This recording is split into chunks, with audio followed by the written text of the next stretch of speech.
Hello students, हम पढ़ रहे थे मत्स्य संसाधन। मत्स्य संसाधनों में हमने उन मछलियों के व्यवसाय को देखा, उसमें उनकी अनुकूल दशाएं देखी, कहाँ कहाँ पाई जाती हैं, उनकी प्रजातियां के रूप में चर्चाएं की, कौन सी प्रजातियां खारे पानी की हैं, मीठे पानी की मछलियां, उनको देखा। हमने उसके अंदर उसको प्रभावित करने वाले कारक देखे, जो समुद्री तूफान है, वहाँ पे कोहरे की समस्या है, जल दूषित है, या अति उत्पादन है, या इसके अंदर और इसकी समस्या में देखें तो वहाँ पर परभक्षियों की समस्या है। परभक्षी जो जीव हैं वो मछलियों को खा जाते हैं, तो इनके व्यवसाय में अनेक प्रकार के प्रभावित करने वाले कारक भी हैं। हमने फिर इसके उत्पादन क्षेत्रों को देखा। उत्पादन क्षेत्रों में हमने दो प्रकार की बात की थी, पहले सामुद्रिक क्षेत्र और दूसरे अन्य उत्पादक क्षेत्र या अंतःस्थलीय क्षेत्र। ठीक है, हमने दो बात की थी। इसकी कौन कौन सी की थी यहाँ पे? एक तो की थी यहाँ पे, जैसे अपना चैप्टर तो क्या है, मत्स्य संसाधन। ठीक है, इसके अंदर हमने एक चर्चा तो क्या की थी, सामुद्रिक क्षेत्र। सामुद्रिक क्षेत्र, सामुद्रिक क्षेत्र जो बात की ए नंबर पे, इसके अंदर हमने दो प्रकार लिए। एक तो कौन सा लिया था, अटलांटिक वाला, और एक लिया था हमने प्रशांत वाला। इन दोनों में, इसमें भी दो क्षेत्र लिए हमने। कौन कौन से लिए? यहाँ पे हमने बात की उत्तरी अमेरिका का, उत्तरी अमेरिका का उत्तरी पूर्वी क्षेत्र। ठीक है, और दूसरा बात की हमने यहाँ पे उत्तर पश्चिमी यूरोपीय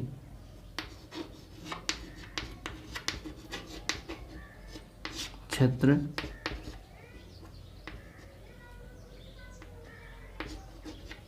ये बात की। फिर यहाँ पे बात की हमने, इसमें दो प्रकार लिए। एक तो लिया एशिया का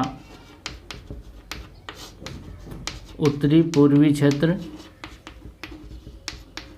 और दूसरा क्षेत्र लिया इसमें उत्तरी अमेरिका का उत्तरी पश्चिमी क्षेत्र, और एक लास्ट बात की अन्य क्षेत्र। ठीक है, ये तो क्या है, समुद्री क्षेत्र है। ठीक है, ये तो क्या है, समुद्री। आगे बात करें इसके अंदर दूसरे नंबर पे, ये तो हमने चर्चाएं कर ली थी। ये उत्तरी अमेरिका का जो उत्तरी पूर्वी क्षेत्र है, वहाँ पे ग्रांड बैंक, डागर बैंक जैसे जो जॉर्जेज है, सेंट पियरी बैंक है, बेकवरी बैंक है, इन किनारों पे बहुत मछली व्यवसाय किया जाता है। यहाँ पे उत्तरी पश्चिमी यूरोपीय क्षेत्र में बात की, जो उत्तरी सागर, बाल्टिक सागर वाला क्षेत्र था, जो उथला सागर था, वहाँ पर यहाँ पे डागर बैंक भी है। नॉर्वे के तट के पास में आइसलैंड वगैरह, ग्रेट ब्रिटेन है, फ्रांस है, यहाँ पे इन देशों के द्वारा यहाँ पे मछली व्यवसाय किया जाता है। ठीक है, यहाँ पे फिर हमने एशिया का उत्तरी पूर्वी क्षेत्र देखा था, जिसके अंदर हमने एशिया के उत्तरी पूर्वी क्षेत्र में ओयोशियो और क्यूरोशियो की जलधारा जहाँ पे मिलती हैं, जापान के पास में, वहाँ पे मछलियों का व्यवसाय किया जाता है। उससे संबंधित जो देश थे वहाँ पे, वहाँ रूस है, चीन है, ताइवान है, कोरिया है, जापान है, इन देशों के वहाँ पे मछली व्यवसाय की जाती है। फिर हमने बात की उत्तरी अमेरिका का उत्तरी पश्चिमी क्षेत्र, जहाँ पर अलास्का से लेकर के कैलिफोर्निया की खाड़ी है, वहाँ तक एक पट्टी के रूप में उसके मगन तटों पर मछलियों का व्यवसाय किया जाता है। तो ये जो क्षेत्र हैं, इन क्षेत्रों में सामुद्रिक जो क्षेत्र हैं वहाँ पे मछली व्यवसाय किया जाता है। दूसरा उत्पादक क्षेत्र हम बात करें, यहाँ पे अंतःस्थलीय। ये क्या है, अंतःस्थलीय का मतलब महाद्वीपों के अंदर, अंतःस्थलीय क्षेत्र, अंतःस्थलीय क्षेत्र। ठीक है, इसके अंदर हम चर्चाएं करेंगे अंतःस्थलीय क्षेत्र में। तो जैसे महाद्वीपीय भाग हैं, उस महाद्वीपों में नदियां भी हैं, जलाशय भी हैं। तो उन जलाशयों में कुछ ना कुछ मात्रा में मछलियों का व्यवसाय किया ही जाता है। जैसे तालाब हैं, झीलें हैं, वो कहाँ पे हैं? स्थलीय क्षेत्रों में हैं।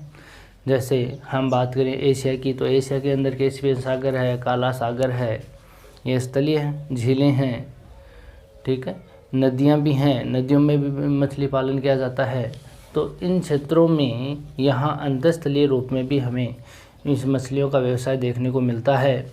इसमें सबसे पहला पॉइंट लेंगे हम अंतःस्थलीय क्षेत्रों में, यहाँ पर मानसूनी एशिया का, मानसूनी एशिया, ठीक है। ये जो मानसूनी एशिया है, ये क्षेत्र है कौन सा भारत का? एक बार इसको मैप में देख लेते हैं। इस मानसूनी एशिया वाले क्षेत्र को एक बार मैप में देखते हैं ताकि आपको आगे दिक्कत ना आए। मानसूनी क्यों कहते हैं इसको, वो भी देख लेते हैं एक बार। हम बात करें इस विश्व के मानचित्र में, यहाँ पे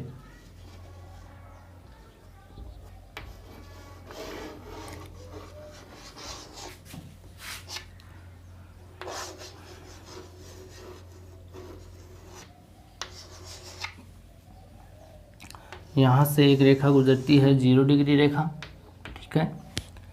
हमने लास्ट ईयर में चर्चाएं की थी कि यहाँ पर जो पवनें चलती हैं वो 30 डिग्री तक, इस भाग तक, यहाँ तक, इस भाग तक उत्तरी पूर्वी व्यापारिक पवन चलती हैं। 30 डिग्री दक्षिण तक, यहाँ पे दक्षिण तक, यहाँ पे दक्षिणी पूर्वी व्यापारिक पवनें चलती हैं, ठीक है। कौन सी चलती हैं? दक्षिणी पूर्वी व्यापारिक पवनें। यहाँ इंडोनेशिया वाला क्षेत्र है, ये इंडोनेशिया वाला क्षेत्र है, यहाँ पे, यहाँ ऑस्ट्रेलिया है। तो हम इस क्षेत्र को देख सकते हैं, ये एशिया का पार्ट है, ठीक है। एशिया का ये दक्षिणी भाग है, ये वाला पार्ट है वो दक्षिणी पूर्वी भाग है एशिया का। तो यहाँ पे ये पवनें जो हैं, ये पवनें इस 0 डिग्री के ऊपर अभिसरण की क्रिया करती हैं। क्या करती हैं? अभिसरण की, यानी कि एक दूसरे से मिलने का काम करती है। ऊपर से जो पवनें आती हैं, ये चलना चाहती थी सीधा, लेकिन इसकी दिशा हो गई उत्तरी पूर्वी। ये भी सीधा चलना चाहती थी, क्यों? क्योंकि यहाँ पे निम्न वायुदाब की पेटी है, ये उच्च वायुदाब की पेटियाँ हैं, ठीक है। तो यहाँ पे ये पवनें जब इस 0 डिग्री को पार करेगी तो फेरल के नियम के अनुसार ये अपनी दाईं ओर घूम जाती हैं। ये हमने बातें बहुत पहले पढ़ चुके हैं। यहाँ पे ये फेरल के अनुसार घूमते ही, यहाँ पे जैसे यहाँ पवन चल रही है, जब सूर्य उत्तरायण होगा तो ये पेटी 5 डिग्री उत्तर की ओर हो जाएगी। तो 0 डिग्री यहाँ पे है। अब ये पवन 0 डिग्री तक आएगी तो यहाँ पे उत्तरी गोलार्ध में प्रवेश कर गई है, यहाँ पे उत्तरी गोलार्ध में प्रवेश कर गई। यहाँ प्रवेश करते ही इनकी दिशा क्या हो जाएगी? यहाँ इसके दाएं तरफ मुड़ जाएगी। एक बार दायां और एक बार बायां का मतलब होता है 90 डिग्री घूम जाती है। तो इधर से चलने वाली ये पवन ऐसे हो जाएगी, इसकी दिशा दक्षिण पश्चिम हो जाएगी। ये जब तक होगा जब तक सूर्य उत्तरायण होगा। ये जो पवनें जाएंगी, ये पवनें तब तक जाएंगी जब तक सूर्य उत्तरायण रहता है। सूर्य उत्तरायण कब तक रहता है? यहाँ पे सूर्य की स्थिति है, ये पृथ्वी है, चारों तरफ इसके चक्कर लगा रही है, ठीक है। यहाँ पे चारों तरफ पृथ्वी चक्कर लगा रही है, पश्चिम से पूर्व की तरफ, पश्चिम से पूर्व की ओर चक्कर लगा रही है। यहाँ पे 0 डिग्री पे सीधा चमकता है 21 मार्च को और 22 सितंबर को या 23 सितंबर को। यहाँ पे यहाँ मकर रेखा पे सीधा चमकता है 22 दिसंबर को। यहाँ पे 21 जून को, ठीक है। तो ये कंडीशन बनती है यहाँ पे। तो हम देखें यहाँ पर 21 मार्च के बाद में सूर्य उत्तरायण होना स्टार्ट होता है, यानी पृथ्वी के उत्तरी गोलार्ध में चमकना स्टार्ट होता है। कब तक चमकता है? 22 या 23 सितंबर तक चमकता है। तो यहाँ पर इतने भाग में चमकेगा 6 महीने, यानी कि उत्तरायण कब तक रहेगा? 6 माह तक। सूर्य उत्तरी गोलार्ध में सीधा चमकता है 6 माह तक, यानी कि इस टाइम में यही पवनें चलेंगी, ठीक है। जब सूर्य 23 सितंबर के बाद में दक्षिणी गोलार्ध में इंटर होगा तो दक्षिणी गोलार्ध में सीधा चमकेगा, तो यहाँ ग्रीष्मकाल हो जाएगा। तापमान यहाँ कम, यहाँ पे ज़्यादा, यहाँ तो सर्दियाँ हो जाएंगी और यहाँ पे गर्मियाँ। इस भाग में सर्दी, इस भाग में गर्मी। गर्मियों में क्या होता है ग्रीष्मकाल में, यहाँ पे गर्मी और यहाँ पे सर्दी, ठीक है। सूर्य की किरणें जहाँ पे पहुँचेगी वहाँ पे सीधी पहुँचेगी, वहाँ पे तो गर्मी होगी, ग्रीष्मकाल होगा। जहाँ पे नहीं पहुँचेंगी वहाँ पे शीतकाल होगा, ठीक है। तो इस भाग में यहाँ पे जब ग्रीष्मकाल चला जाएगा, यहाँ दक्षिणायन सूर्य होगा, तो इसकी दिशा ये वाली हो जाएगी, पवनें इधर से आना स्टार्ट हो जाएंगी। यहाँ आते ही ये बाईं तरफ घूम जाएंगी। जैसे यहाँ से कोई पवन आ रही है, इस 0 डिग्री को पार करते ही ये बाईं तरफ घूमेगी, तो इसकी दिशा ये हो जाएगी, उत्तर पश्चिम से दक्षिण पूर्व, ये दक्षिणी गोलार्ध में हो जाएगी। तो यहाँ पे हम कहते हैं कि 6 महीने में इन पवनों की दिशा बदल जाती है, ये बात करते हैं। तो इसलिए इनको मानसून कहा जाता है। इन पवनों को ही क्या कहते हैं, मानसून पवनी कहते हैं। तो इन 6 महीने के कारण जो एशिया का पार्ट है वहाँ पे जो वर्षा होती है, मानसूनी वर्षा, वो क्षेत्र कौन से हैं, वो क्षेत्र है यहाँ पे मानसूनी एशिया वाला क्षेत्र। यहाँ से कोई पवनें जाएंगी, ठीक है। ये पवनें इधर इसको पार करते ही इसकी दिशा ये हो जाएगी, तो यहाँ पे ये पवनें इधर से जाएंगी अरब सागर से। तो ये जो देश है पाकिस्तान वाला, इसके अंदर आएगा, भारत भी इसमें आएगा, चीन वाला क्षेत्र भी इसी में आएगा, थाईलैंड है वो भी इसी में आएगा, यहाँ पे मलेशिया वाला क्षेत्र वो भी इसी में आएगा, इंडोनेशिया भी इसी में आता है, ठीक है। यहाँ पे ताइवान बना हुआ है वो भी इसी में आता है, ठीक है। लाओस, कंबोडिया, वियतनाम वो भी इसी में आते हैं। यहाँ पे लाओस, वियतनाम, कंबोडिया वो क्षेत्र हैं वो भी इसी में आएंगे, ठीक है। म्यांमार वाला कुछ भाग भी इसमें आता है। तो एशिया का ये भाग है, आपको ध्यान में रह गया होगा, एशिया का ये जो क्षेत्र है ये मानसूनी एशिया वाला क्षेत्र है। कौन सा है, मानसूनी एशिया। पूरे एशिया की बात नहीं कर रहे हैं, इस क्षेत्र की बात कर रहे हैं जहाँ पे मानसूनी पवनों की, यानी दक्षिणी पश्चिमी जो मानसूनी पवनें हैं, उन पवनों से ये क्षेत्र वर्षा प्राप्त करते हैं। तो यहाँ पर इन क्षेत्र वाले ये भाग हैं, यहाँ पे मानसूनी एशिया का क्षेत्र है। आ गया समझ में आपको? इतनी बातें आपको समझ में आ गई। तो हम एशिया की बात करेंगे। तो एशिया के अंदर जहाँ इस क्षेत्रों में झीलें हैं, नदियाँ हैं, जलाशय हैं, तालाब हैं, जितने भी क्षेत्र हैं यहाँ पे जल प्रदेश हैं, उन जल प्रदेशों में यहाँ पे मछलियों को पकड़ा जाता है, यहाँ पे मछली पालन किया जाता है। तो यहाँ पे हम बात करें तो कुल विश्व का कुल उत्पादन का, उनकी बात करें अंतःस्थलीय क्षेत्र की, अगर अंतःस्थलीय क्षेत्र को 100% मान लिया जाए, अंतःस्थलीय जो क्षेत्र हैं, जो महाद्वीपों के अंदर वाले क्षेत्र हैं, उनको अगर 100% मान लिया जाए तो उनका कुल उत्पादन का 55% भाग मानसूनी एशिया वाला क्षेत्र रखता है। समझ में आ गया? अगर पूरे विश्व के महाद्वीपों की बात करें तो पूरे विश्व के अंदर यहाँ पे मान लो यहाँ कोई झील बनी हुई है, यहाँ पे कोई झील बनी हुई है, यहाँ पे कोई नदियाँ हैं, यहाँ पे कोई जलाशय है, तो उन जलाशयों को अगर 100% मान लिया जाए तो उनका 55% भाग तो केवल मानसूनी एशिया में है, जो मछली पकड़ने का व्यवसाय करती है। तो वो क्षेत्र यहाँ पे है जिसके अंदर देश अपने हमने चर्चाएं कर ली, कौन कौन से देश आते हैं मछली पकड़ने में। यहाँ पे पाकिस्तान है, यहाँ पे भारत, चीन, यहाँ पे थाईलैंड, मलेशिया वाला क्षेत्र, ये क्षेत्र ज़्यादा मत्स्य व्यवसाय करते हैं। ठीक है।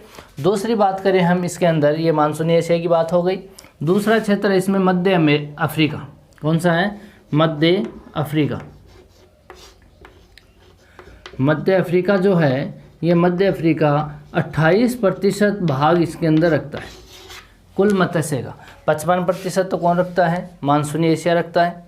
ठीक है, एशिया वाला पार्ट ये जो है मानसूनी एशिया वाला क्षेत्र है वो रखता है, और 28% जो भाग है वो मध्य अफ्रीका वाला क्षेत्र रखता है। ठीक है, कुल उत्पादन का। इसके बाद हम बात करें यहाँ पे इस मध्य अफ्रीका के बाद में, तो इस क्षेत्र में भी मछली का व्यवसाय किया जाता है। ठीक है, यहाँ पे बात करें ये वाला उत्तरी अमेरिका, जिसको आंग्ल अमेरिका भी बोला जाता है। ठीक है, ये आंग्ल अमेरिका जो क्षेत्र है इस भाग में यह भी मत्स्य व्यवसाय करता है। ये कितना प्रतिशत करता है? कुल का 4%। हम बात करें ये 55% करेगा, ये 28% करता है। और ये जो आंग्ल अमेरिका जिसके अंदर कनाडा की कुछ झीलें हैं, जिसमें विनिपेग है, मैनाटोबा है, या जो विनिपेगोस है, पेगोसिस भी बोल सकते हैं। तो वो 3-4 प्रकार की झीलें हैं वहाँ पे, ठीक है।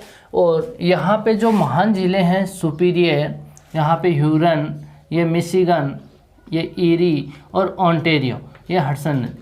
यहाँ पे इन नदियों के द्वारा भी, इन नदियों के द्वारा जो महान झीलें हैं इनमें भी मत्स्य व्यवसाय किया जाता है। विश्व की महान झीलें जो 5 प्रकार की हैं, कौन कौन से? पश्चिम से पूर्व की ओर, पश्चिम में सुपीरियर है, ठीक है। सुपीरियर के बाद में ये मिशिगन है, यहाँ पे ह्यूरन, ईरी और ओंटारियो। यहाँ पे बात करें तो कनाडा और यूएसए की सीमा बनाने वाली 4 झीलें हैं। 4 झीलें कौन सी हैं? यूएसए ऊपर नीचे वाला क्षेत्र है, ये यूएसए है, ये ऊपर वाला कनाडा है, और यहाँ जो अलास्का ये यूएसए का ही पार्ट है, ठीक है। यहाँ पे ये सुपीरियर और ह्यूरन, यहाँ पे दोनों सू नहर है उसके द्वारा जोड़ी हुई है, दोनों सू नहर के द्वारा जुड़ी हुई है। यहाँ पे ईरी, ओंटारियो, ये 4 जिले हैं जो प्राकृतिक सीमा बनाती है कनाडा और यूएसए की, ठीक है। यहाँ पे बात करें मिशिगन केवल यहाँ पर यूएसए में स्थित है पूरी तरह से, मिशिगन में कनाडा का कोई हाथ नहीं है, ठीक है। तो इन महान झीलों में यहाँ पे मत्स्य व्यवसाय किया जाता है। कुल विश्व का कितना किया जाता है? 4% किया जाता है, ठीक है। आगे की बात करें इसके अंदर तो यहाँ पर भूतपूर्व सोवियत संघ, ठीक है, भूतपूर्व सोवियत संघ यहाँ पे था। सोवियत संघ जिसके अंदर रूस भी था, कजाकिस्तान, तुर्कमेनिस्तान, बलूचिस्तान, इतने सारे क्षेत्र जो थे वो एक थे, ठीक है। लेकिन जो विश्व का प्रथम युद्ध हुआ था उस टाइम में इस भूतपूर्व सोवियत संघ क्षेत्र है, इस क्षेत्र में यहाँ पे जिसमें कैस्पियन सागर, काला सागर प्रकार के क्षेत्र हैं, ठीक है, अरल सागर, अजोब सागर, ये झीलें हैं, बड़ी झीलें हैं यहाँ पे। तो ये जो पहले वाला क्षेत्र था अब टुकड़ों में टूट करके यहाँ पे अलग अलग देशों में विभाजित हो गया। पहले ये पूरा का पूरा एक क्षेत्र था, ठीक है। इन क्षेत्रों में विश्व के कुल उत्पादन का, यहाँ पे कुल उत्पादन का 11% भाग उत्पादित होता है। विश्व का कितना होता है? 11% भाग उत्पादित होता है, जो कि भूतपूर्व सोवियत संघ जिसको बोलते हैं पहले। तो इसको एक साथ देखें तो 11% भाग यहाँ पे विश्व का मछली व्यवसाय का किया जाता है, ठीक है। आगे की बात करें, कुछ अन्य क्षेत्र भी हैं जिसके अंदर हम बात करें, अन्य के अंदर अफ्रीका का कुछ भाग है, ठीक है। लैटिन अमेरिका का, देखिए लैटिन अमेरिका है, लैटिन अमेरिका आपको बहुत बार नाम सुना होगा आपने। लैटिन अमेरिका का मतलब होता है मध्य अमेरिका, मध्य साथ में दक्षिण अमेरिका, ठीक है। दक्षिण यूएसए वाला या अमेरिका वाला क्षेत्र है, इन दोनों को एक साथ कहा जाता है। ये मध्य अमेरिका है, ये दक्षिण अमेरिका है, इनको पूरे को लैटिन अमेरिका बोला जाता है। क्या बोला जाता है? Latin America. तो यहाँ पे ये जो क्षेत्र है लैटिन अमेरिका का है, जापान इसके अंदर आता है, और जो अफ्रीका वाला क्षेत्र है वो भी है, यूरोप का क्षेत्र है वो भी है। तो कुछ मात्रा में कुछ इसके परसेंटेज बचे हुए हैं वो अन्य में आ जाते हैं। तो ये जो क्षेत्र हैं वो भी इसका मछलियों का व्यवसाय करते हैं, ठीक है। आगे बात करें इसके अंदर, ये तो क्या हो गए? अंतःस्थलीय क्षेत्र हो गए। हमने पहले सामुद्रिक क्षेत्र देखे थे, अब हमने क्या देखे? अंतःस्थलीय। अंतःस्थलीय में वापस रिपीट कर रहा हूँ। पहला मानसूनी क्षेत्र, मानसूनी क्षेत्र के अंदर 55% कुल विश्व के उत्पादन का बात कर रहे थे, ठीक। उत्पादन की बात करें तो 10 सालों से ये जो आंकड़े लिए जाते हैं 2010 में लिए थे लास्ट टाइम में। अब जो नवीनतम डाटाज हैं वो नवीनतम डाटा जब भी उपलब्ध होंगे तो हम उसमें ऐड कर लेंगे। एक बार इनको पढ़ लेते हैं। यहाँ पे देश देखेंगे, ठीक है, देश, उत्पादन, उत्पादन, यहाँ पे उत्पादन लाख मेट्रिक टन में है, लाख मेट्रिक टन, और यहाँ विश्व का प्रतिशत, विश्व में उसका प्रतिशत कितना है? विश्व में उसका प्रतिशत कितना है? सबसे पहले बात करें हम यहाँ पे चीन की। चीन जो है यहाँ पे ये 163 लाख मेट्रिक टन उत्पादन करता है, जो विश्व का प्रतिशत है इसका 18.4%। कितना है? 18.4%, यानी कुल विश्व के उत्पादन का कितना प्रतिशत करता है? 18.4% करता है, ठीक है। दूसरी बात करें हम यहाँ पे इंडोनेशिया। इंडोनेशिया की। इंडोनेशिया जो देश है ये 54 लाख मैट्रिक टन उत्पादन करता है, जो कुल विश्व का 6.1% भाग रखता है।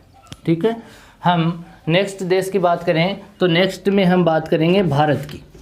कौन सा देश है? भारत है। ठीक है, ये बात करता है या उत्पादन करता है 47 लाख मैट्रिक टन यहाँ पे उत्पादित करता है, जो कि विश्व के 5.3% भाग रखता है। कितना रखता है? 5.3% भाग विश्व में कुल उत्पादन का रखता है। उसके बाद यूएसए, हम बात करें यूएसए की।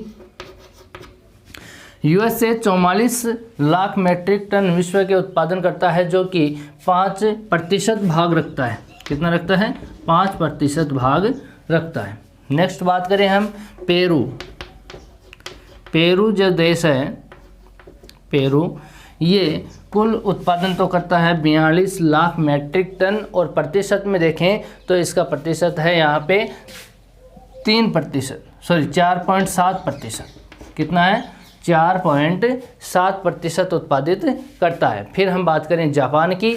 जापान है यहाँ पे, Japan 40 lakh metric ton, 40 lakh metric ton उत्पादन करता है, जो विश्व के 4.5%, यहाँ पे 4.5% उत्पादित करता है। विश्व के कुल उत्पादन का कितना करता है? 4.5%। 7 नंबर पे हम बात करें यहाँ पे नॉर्वे। कौन सा देश है? नॉर्वे। नॉर्वे यहाँ पे 27 लाख मैट्रिक टन उत्पादन करता है, और यहाँ पे इसका प्रतिशत है 2.9%। ठीक है, अगर कुल विश्व की बात करें, कुल विश्व की बात करें तो यहाँ पे 886 तो क्या हो गया? टोटल हो गया, और प्रतिशत में देखें तो यहाँ पे 100%। तो आप इसको एक बार नोट कर लेना, इस सूची को आपको याद भी करना है।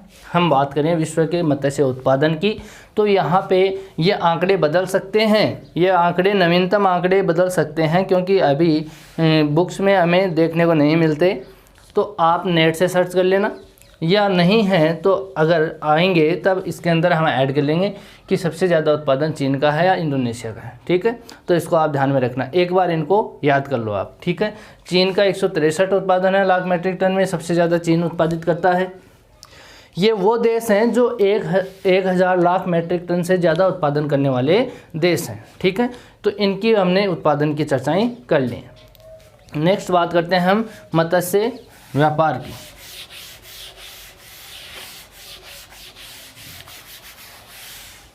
मत्स्य व्यापार में हम बात करें,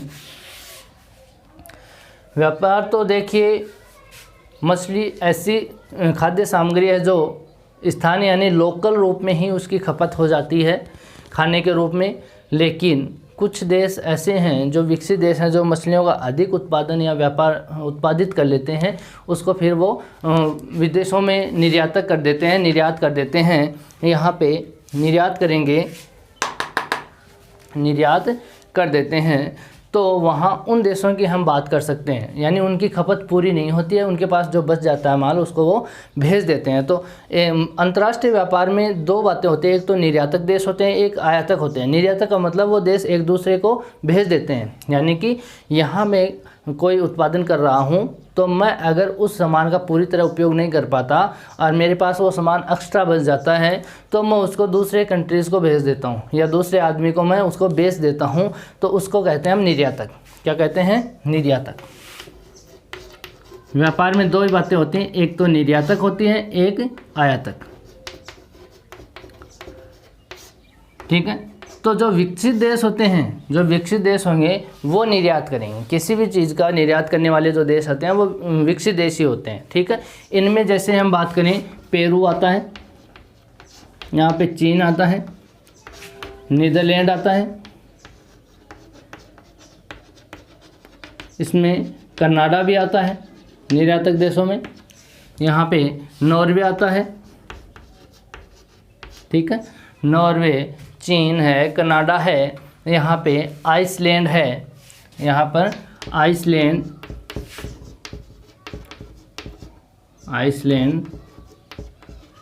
जापान भी है।